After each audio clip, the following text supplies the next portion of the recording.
welcome to another episode of All Things Considered Franchising, powered by Scotty Milas, franchisecoach.com. All Things Considered Franchising is a podcast dedicated to the entrepreneur, people who are researching and exploring business ownership for the first time or looking to diversify a portfolio.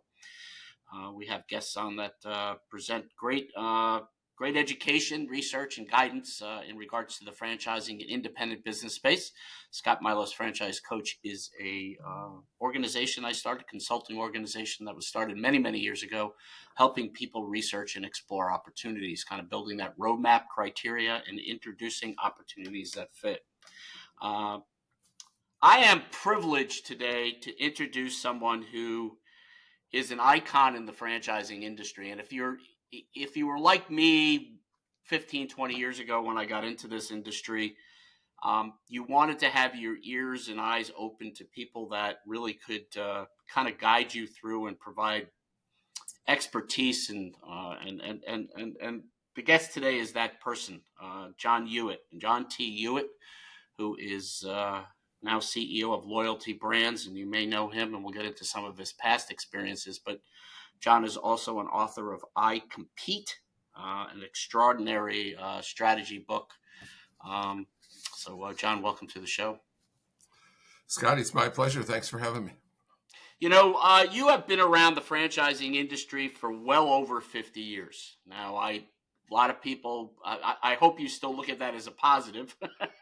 And you've probably seen a lot of changes within the industry, especially in your experiences.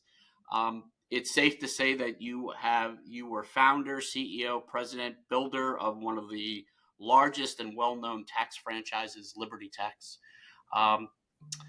What is it about franchising that has kept you going for 50 plus years? What is it about the industry? Because that's remarkable, especially in today's world, business world. I guess part of the reason I love franchising is that it's when you have employees, I found that you can only get about 2 or 3% of employees that act like owners, and that's just so frustrating. But when you have franchises, about 95% of them act like owners. So it's a competitive advantage. I have my franchisee typically competing with the employees of other companies. And so I'm always looking for that little edge. The edge is ownership versus employee. What is, let's go back a while back when you probably had the business plan, this idea of a tax franchise sitting on your desk. What triggered you to really open a franchise, start a franchise, be a franchisor in the Liberty Tax model, and really build it to an empire, to the probably the number one tax franchise opportunity out there at this point? Well, Scotty, can I take you back to the beginning? Because sure, absolutely. In order to understand that, I can do that in about 3 minutes. Absolutely. I started when I was at the University of Buffalo working for H&R Block. I loved it. And 12 years later, I was running 250 H&R Block locations. My dad was a CFO of a public company. He liked a little Apple computer better than the mainframe that was running his public company. So he decided we should computerize taxes. So in 1981, we both quit our jobs and built the first tax software for an Apple computer. No one wanted it, way ahead of its time. There weren't even 1 million desktops in the country. And got lucky and found a company in Virginia Beach called Mel Jackson Tax Service. Mel had died. We bought 6 offices from his widow. We merged the two companies, changed the name to Jackson Hewitt, and built a $1 billion company. Jackson Hewitt became a $1 billion company with 6,000 locations. Wow. I sold out in 1997 and had a non-compete, but the non-compete didn't cover Canada. So I opened Liberty Tax in Canada, and within 3 years became one of the top 100 retail chains. So now I built one of the top 100 retail chains in the United States and Canada. Came back to the United States in 2000 and had to compete with my own name, my own software, and my own system at Jackson Hewitt. And yet, not only did we grow faster than them, we grew faster than them and H&R Block combined. Liberty Tax was one of the top 4,000 franchise companies ever, fastest growing. Interesting. And again, a top 100 chain. So I'm the only person that's built two of the top 100 chains. I brought in 5,200 franchises in my career. They had hundreds of thousands of employees. I've changed tens of thousands of people's lives with those companies. And then again, Liberty Tax became a $500 million company, sold that and started Loyalty Brands. And now we have 8 different franchise systems. Yeah, that's interesting. You let's go back to building, the whole the systems that you implemented to grow it to what it became. You have now become a I don't know if you label yourself as an FSO, but you are now instrumental in helping brands put the pieces together from the development side to offering franchises to the operational side. So when you look at the franchise industry, and there's been an influx, and correct me if I'm wrong, John, but there's been an influx over the last 5 years of businesses that want to franchise. I just got back from the National Franchise Expo down in Dulles, Virginia, and I think, 1 out of 3 people that stopped by my booth to chat were people that are interested in franchising their business. So how does that all play into the franchise industry? I mean, there are 4,000 franchises now, plus, give or take. How does that all fit into, and what is your experience in building brands and for the brand to become successful? Well, I'm really glad you asked me that. Can I give you a quick question? Sure. You're right. There are 4,000 franchisors in the United States. To be in the top 50%, guess how many locations you have to have?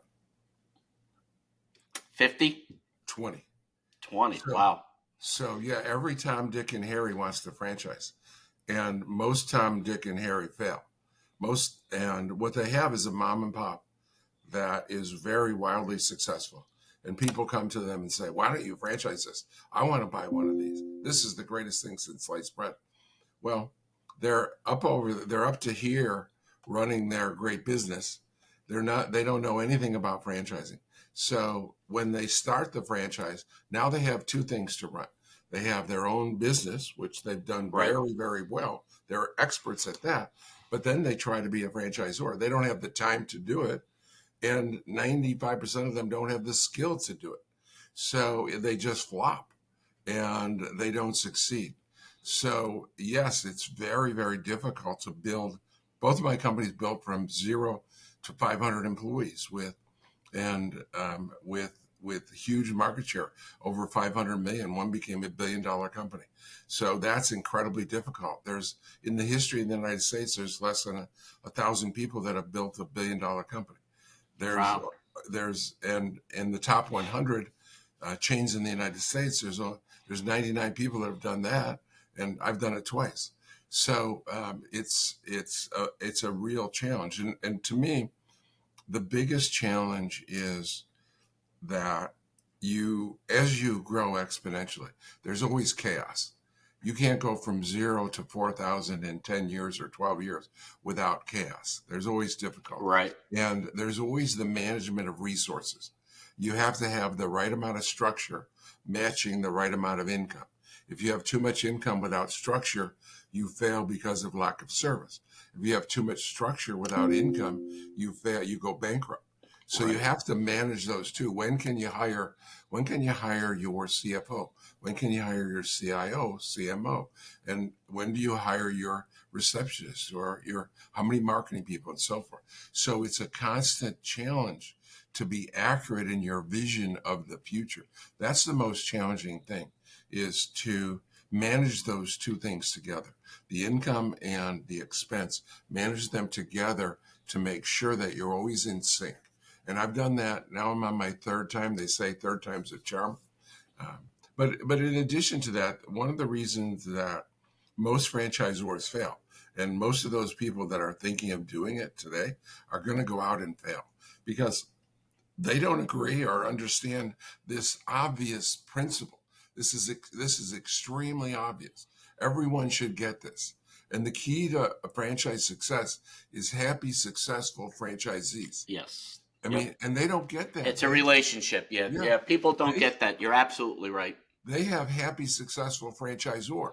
If I start a business, I want to be happy. I want to charge them I want a nickel and dime. I want to charge them for technology. I want to charge them for advertising. I want to charge them to belong to this. I want to charge them for product. I want to charge them for this. And they don't understand. If you have happy, successful franchisees, you're going to be wildly successful. If you don't, you're going to fail. And most Right. franchisors that have started in the last 10 years have failed, believe it or not. And it's a wonderful system. It's amazing, Scotty, that when you think about the big picture, I've had 5,200 franchisees, 5,200 groups of people or individuals have paid me to work for me. They pay me to work for me. Right. I mean, where do you get that kind of resource, right? Right. It's like you have it. If you're in the army and you have troops and they're paying you to be there, they pay me, Right. and the franchisees are typically they act like entrepreneurs, and they're excited and they're enthusiastic, and they're more talented because they're more independent and more aggressive and more assertive, and so you get these great group of people, and then most franchisors let them down. Some of the people listening, we're talking to John T. Hewitt, who's CEO of Loyalty Brands and founder and chairman of the board of Liberty Tax. Had been founder and chairman of the board for Liberty Tax. John, some of the people listening today may be people who are looking to pick up the phone for the first time, start researching, exploring business ownership, have, maybe franchising is the right way for them to go. They're still looking to make kind of that first call. But you just touched on something that's very interesting. In order for a franchisor to be successful, you have to have successful franchisees and that are comfortable with the systems and best practices. And you kind of hit the nail on the head that the franchisor doesn't have their hands in their back pocket, so to speak. There's this image of the Brinks truck from the franchisor showing up the franchisee, putting all the cash into the Brinks truck and driving off. So what is the secret sauce or that recipe for someone who is interested in becoming a franchisee, a business owner? What are some of the secret sauces for that person to be successful as a franchisee? Why should somebody consider franchising, I guess, is the easiest way to put it. Actually, if you get a great franchise system, and there are hundreds of great franchise systems out of the 4,000, at least 400 or 500 great systems, then you don't need to reinvent the wheel. You're given a system, you're given a recipe. You need to go to the kitchen and follow the recipe, and if you start from scratch, and many people that think about getting a franchise think, well, why don't I just do it myself? Well, they don't understand all of the intricacies and all of the time and energy and cost about building a system. And so you get a system. Here's your I mean, when you go buy a car at an auto dealer, you don't need to know how it works. You don't need to know. I mean, you don't need to be able to fix the engine, right? You don't Right. even need to know how to blow up your tires, right? They'll do everything for you. We do everything for you. You just got to get in it and drive. And that's now you would think that would be easy. You would think that anyone would get that. Why would you pay good money, to join a franchise system and then not drive it? Why would you get out and go into open the hood and pull something apart and then get back in and drive? I mean, that's crazy, right? Right. But the phrase I've used in my life the most often is 10 times more than any other phrase is just follow the system. You would think it's automatic. This is my 55th year, and most of my franchisees haven't had 55 months or even 55 weeks, and some not 55 minutes. And yet everyone knows better than me from the minute they start. It's amazing, isn't it? The key is follow the system. And I've brought in 5,200 franchisees. Not one has listened to 100%. Everyone tinkers. They go and repaint the vehicle, or they add. You're absolutely right. They add in a heater, or they add in this or that. Don't tinker. Learn the system, and then once you got it down pat, then tinker if you think you know better, but don't do anything until you follow the system religiously. But it's against human nature. It's very, Right. very difficult to do. Right. Yeah, I've heard the analogy that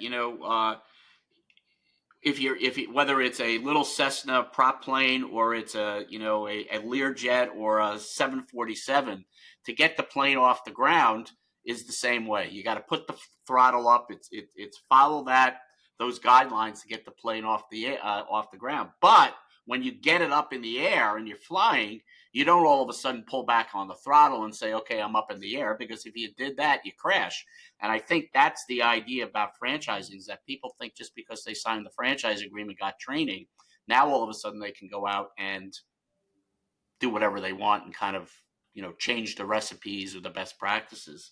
You know, there are also some misnomers about franchising your business too. And I just wanted to go back to this because this is a conversation, like I said, I had in Virginia last weekend about people who are interested in franchising their business.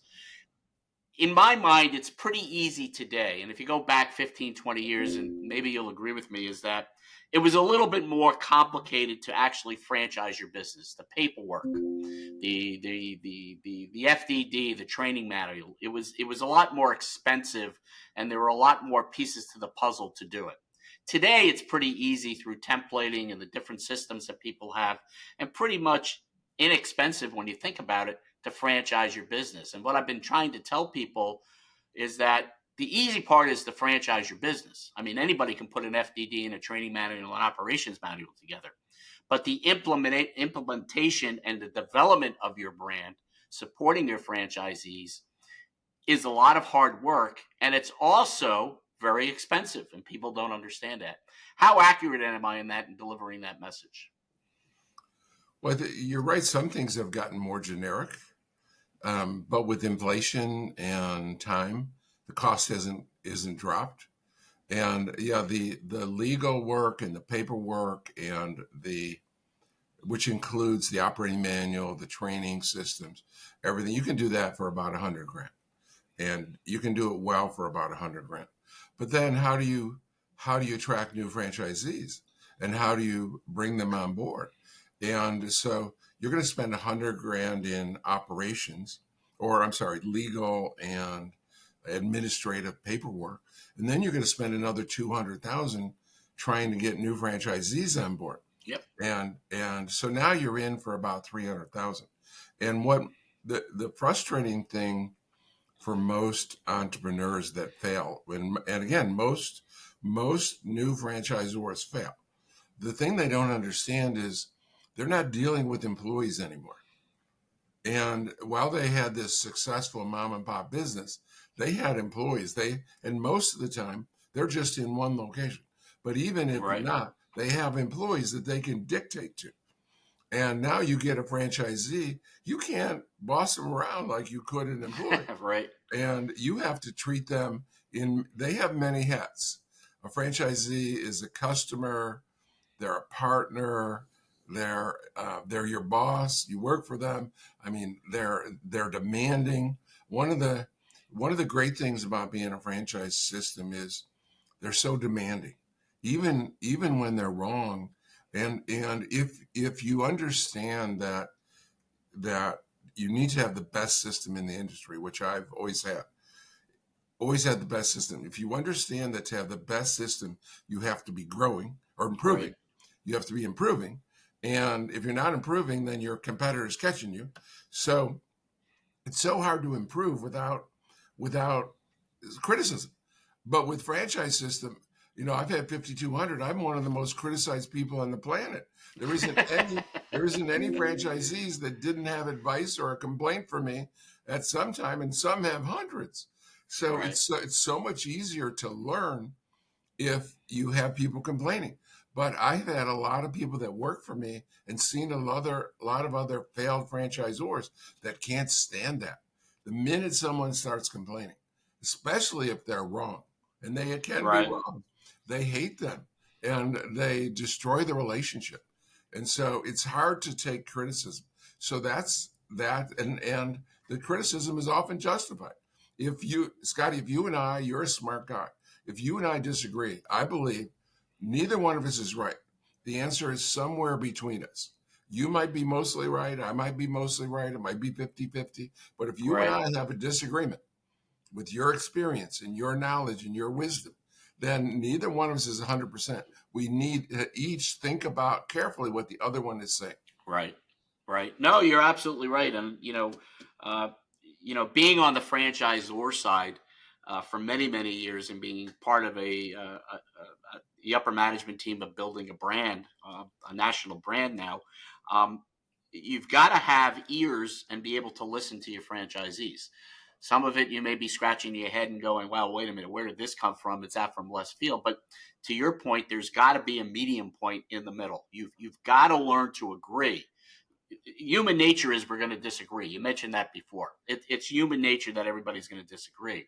The hard part is finding that resolution and somewhere, like you said, in the middle. Um, I want to just before we start running out of time here, I want to get the opportunity to talk to you about uh, loyalty brands because this is a venture you started about 7 years ago. You've become a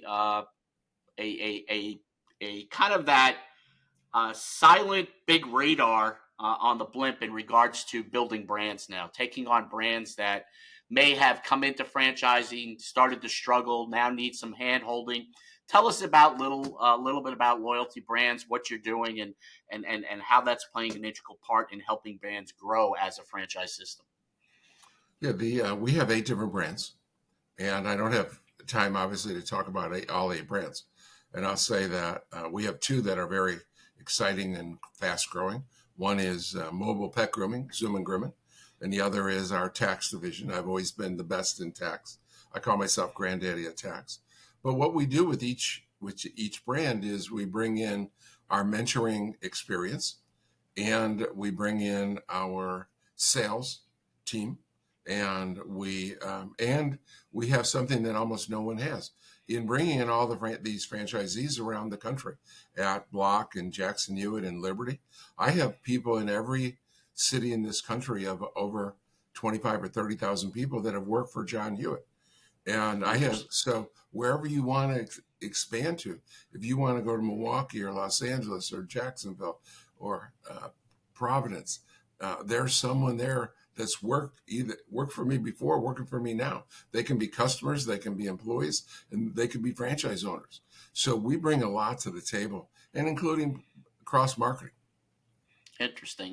Yeah, I noticed that Zoom and Grooming, a great brand. It's growing. I mean, you're in the I'm part of the IFPG referral network, so you're in our portfolio, and you have some home service brands. You're in the staffing industry. You're also in home services. So and of course, like you mentioned, ATAX, another tax company that you're starting to build, that's done very, very well. John, any closing remarks? Anything you want to share with our listening audience about franchising? Anything, any words of wisdom for anyone who's, like I said, looking to pick up the phone and kind of make that first step, or somebody who may be looking to diversify their portfolio? Any closing comments at this point? It all comes down to there are great franchises and there are failing franchisors. So be very, very careful. And most people are better served about owning a franchise than starting in business for themselves. I mean, Sam Walton owned a franchise. Dave from Wendy's owned a McDonald's franchise. So, people are better served by owning a great franchise. But keep in mind this phrase, happy, successful franchisees. And it contains 2 words, happy and successful. There are many systems that I've seen that the franchisee can be happy for a while. They're feel-good businesses, but eventually, if you're not getting a great return on investment, you're not successful. You're going to get out of that business. You're not. Right. None of us are in this to be a charitable organization, to be a nonprofit organization. If you're for a profit, you got to make sure that the system you're joining is the franchisees are both profitable and happy. That's great. Well, John, we appreciate your time here. I know you're a busy guy, and I think what I respect most about who you are and what you're doing is that your passion for business ownership, especially in the franchising industry. I mean, you've always been one to step forward and offer guidance and advice and education to people like myself. And, franchising, like you said, really offers the opportunity for somebody to get into business with a partner and own the business, but have all those systems and bells and whistles already in place. But like you said, you need to dot the I's, cross the T's, do your validation, and make sure that it is the right opportunity for you. If anyone would like to connect with John, you can check him out on LinkedIn, John T. Hewitt, Hewitt. You can also visit his loyaltybrands.com website. That's loyaltybrands.com. I am your host, Scotty Milas, All Things Considered Franchising. To review this episode, or all the other episodes, I should say, visit allthingsconsideredfranchising.com and all the podcast channels out there.